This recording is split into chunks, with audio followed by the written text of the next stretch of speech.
At Betterby in the Greenwich, New York area, we've started to see a real lack of nectar, and it's a few weeks early for this. And the bees are still very active, and they're consuming a lot of their stores. We're checking all of our hives and nukes and feeding the ones that need it.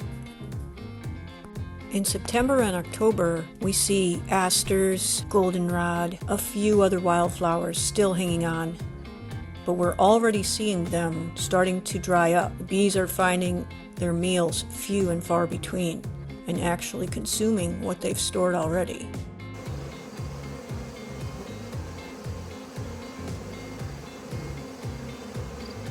Don't just stand a frame on the side of the hive when you pull one out. Put it into a small nuke to protect it from robbers. They will jump on it quickly if it's just sitting there on the grass. I recommend putting in an entrance reducer on all hives before there's a problem and help those guard bees guard their door. This is how I do it. I put in the entrance reducer stick so that the gap is upwards, and I put my hive tool into that gap and pry up the hive body. Then I push in the entrance reducer in until it's just under the edge.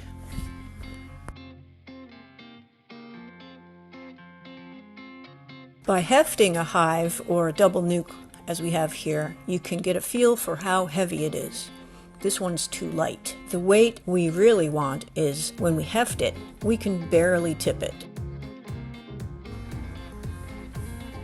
The best thing to feed bees is a full frame of honey from a stronger hive. If you don't have any full frames of honey, you can feed syrup in a syrup feeder.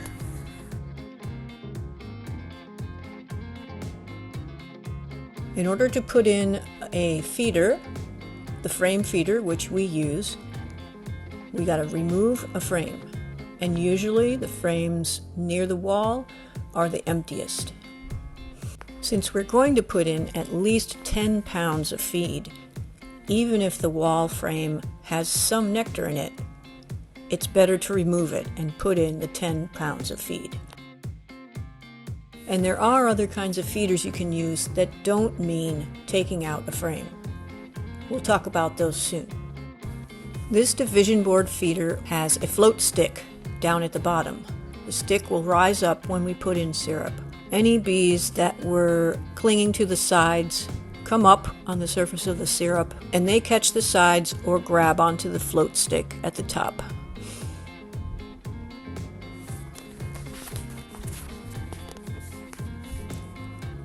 We make sure that the inner cover doesn't have excessive propolis or wax on it that will prevent it from sitting down flush. We mark what we did on the record card and then close up the hive and strap it. And we put on a clump of grass on anything that we have fed, so the next time we come back in a week, we can refill just those that had grass on them.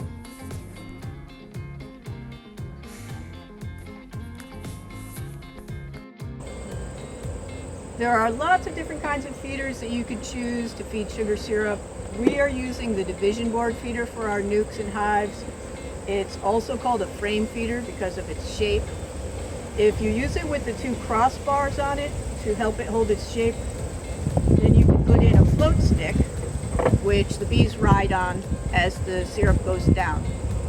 Another way you could use this is to take those off, take out the stick, and use this ladder kind of device which goes in right inside of it and gives them these two climbing areas. Make sure you click down all 6 of the spots along the middle here so that no bees can actually get in where the large amount of syrup is with nothing to climb on. They'll drown in there. So click them down hard and pour your syrup in those spots. So that gives you about a gallon, and then when they thicken that up by fanning, it's going to become less. So you may have to feed them a few gallons.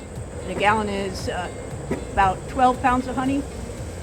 So you're going to have to feed them more than 1 gallon of syrup to equate to something like a gallon of honey.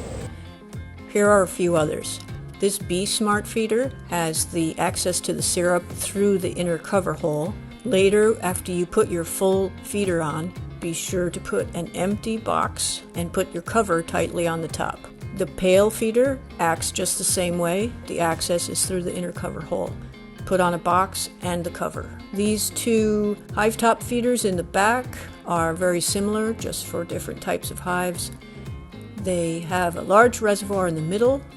The bees do not access the feed there. They come up from below and they lick the feed through these little wall areas.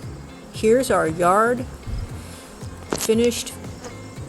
About 30% of them seem to have had feeders put into them, as you can see from the grass. And we're going to come back in a week and recheck that and keep on top of it.